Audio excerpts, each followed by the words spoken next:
ano. Ganun-ganun na yun. So, yun.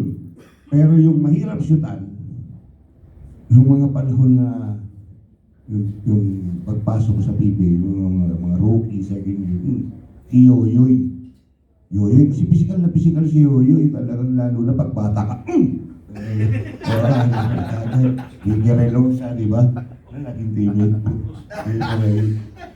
Tapos si Chris Jackson, yun, magaling dumipel sa pautak.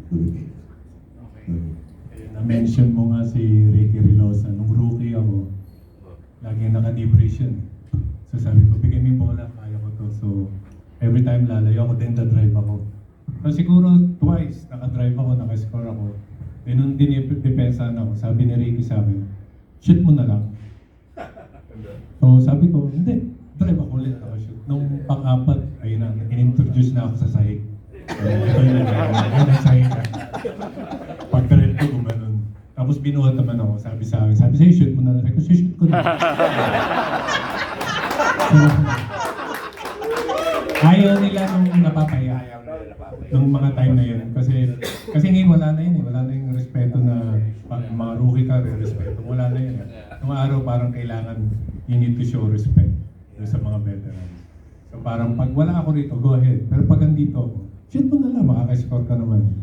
So yun lang. Pero ang hirap ako talaga is Mon Fernandez. Ang hirap bantayan. So, kaya like yung sinabi ni Jeff.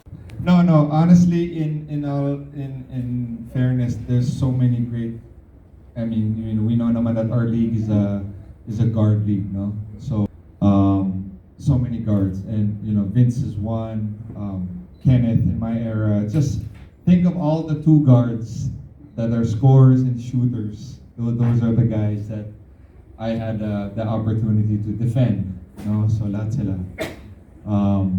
From high flyers like Verhel, even sometimes point guards, Jerry Esplana, so many good players that we've defended. But the one guy where I really had the hardest time and I never could figure it out was honestly Bong Alvarez.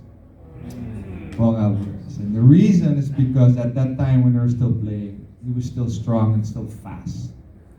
So tendencies. So where as a coach now you understand more, but you play and understand the tendency of the player you're guarding. So Bong Alvarez, we knew no matter what, he will attack the basket. Mas malakas siya driving, attacking the basket. I'm not saying hindi siya shooter, but you give him space. So even if I gave him space and it could be this much, it doesn't matter. He'll still go by me and score. And that was one of my hardest covers. And I always mention Bong Alvarez. Did Tim give you stick for that? We did. I tried my best, but yeah, I just relied on the help of Bong and Poch to make sure they were there to support me if he blew by me. Thank you. Bong, ikaw naman, anong toughest assignment mo? Sino kahirap? Kay Benj? Benji, oo. Actually, halos lahat eh. Benji, Alvin, Nelson, Noli, halos pare-pareho sila.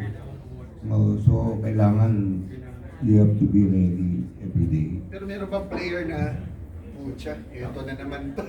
Meron ba gano'n? Wala naman kasi diba, 8 teams lang naman. So, palagi din naman sila yung mga nakakalaban. So, alam mo.